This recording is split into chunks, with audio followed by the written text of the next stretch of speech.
Hey everyone, and welcome back. Thought I would do a quick custom that I had in the back of my mind for a while now.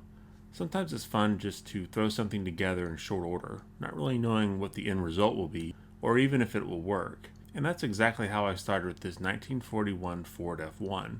So let's get started by taking the truck apart and cutting it in half. To do this I used a hacksaw, but you can also use a jeweler's saw if you want a cleaner cut. With a metal body cut, I now need to cut the interior plastic.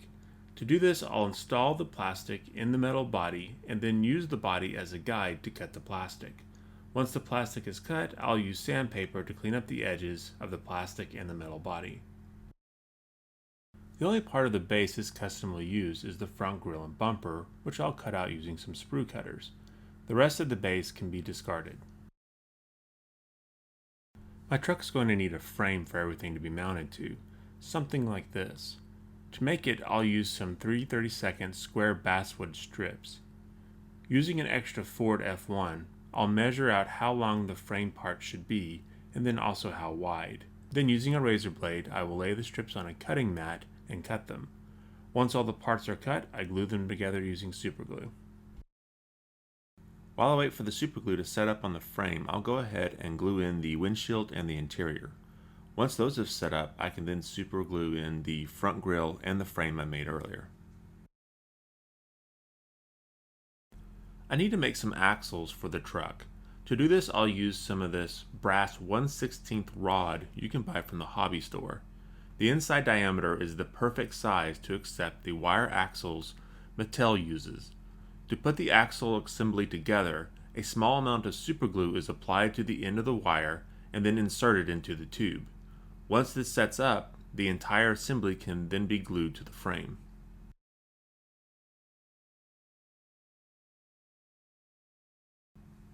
I need to reinforce the back of my frame and also give clearance for the back wheels. So I will measure out and cut 2 more basswood strips and then glue them to the back. Once that has set up, I'll glue on the back axle assembly. Now I need to put together a bed for my truck. I want to go with a wood flatbed. To make it, I glue together popsicle sticks with wood glue. Popsicle sticks, I believe, are also made from basswood, which has a very fine wood grain to it. And that's what's important here, as using a large wood grain would break the scale illusion. I try to get a good mix of light and dark popsicle sticks so each board will show up against its neighbor. Once I have the right thickness, in this case about 16 sticks, I place them in a vise and compress them until the glue is set. Then using a belt sander, I sand down the popsicle sticks to the thickness I want, and then using a miter box saw, cut the bed to size. At this point I found that I had a slight problem where the wheels were just a little bit too tall, so I added another strip of basswood to give clearance so that the bed and wheels did not touch. If you want your truck to look new, then all you need to do is glue on the bed. I, however, want to age the truck a little bit, so I will use different sharp instruments to gouge and scrape the wood to give it a distressed look. Do take care not to stab yourself when doing any of this.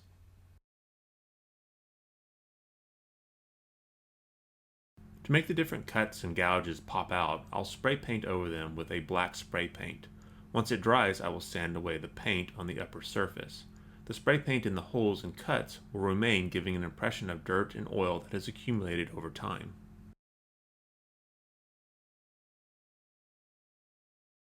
Now I'm going to switch over to the truck and airbrush the back part of the cab that I cut and the wood frame. I'll also lightly go over the chrome parts on the wheels and the grille and bumper. I want to age the wood on the bed. Instead of trying to use paint to do this, I'm going to use a little chemistry instead. I'll place some steel wool in a glass jar and add to that some vinegar. I will let this set for about 2 hours, stirring occasionally. Once the 2 hours has elapsed, I will add the bed to the solution and let it soak for a few seconds, and then remove and set aside to dry. When it dries, the wood will take on that gray oxidized look that wood gets when left outside for prolonged periods. I can keep dipping the wood into the solution until I get the look I desire. To further give the bed character, I'll give it some oil stains using Nuln Oil Wash from Citadel. I use a brush to randomly apply the wash in different areas on the bed. Here's how it turned out after the wash had dried. At this point I consider the bed complete. Now I need to match the age of the body to the bed.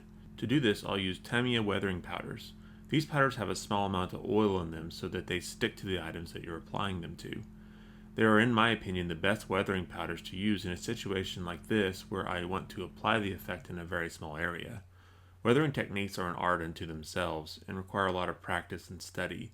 Looking up images of old vehicles you're attempting to replicate as a guide helps a lot. Here's how the body turned out after I applied the weathering powders and then clear coated with matte clear coat. As you can see, I went light on the weathering. I want this truck to look like it is still in use and still in good shape. Most of the weathering here is to give it a dirty, dusty look rather than to give it a rusty, old look.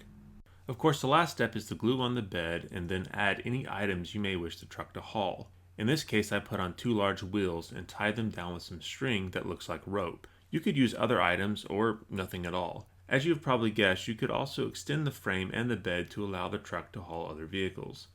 Not to mention dual back wheels and other changes that could be made. But this is where I plan to leave this particular model for the moment. You will see it again as I plan to add a towing package and a trailer in a future video. Well, I hope you've enjoyed this quick custom. Please let me know your ideas and thoughts below, and as always, thanks for watching.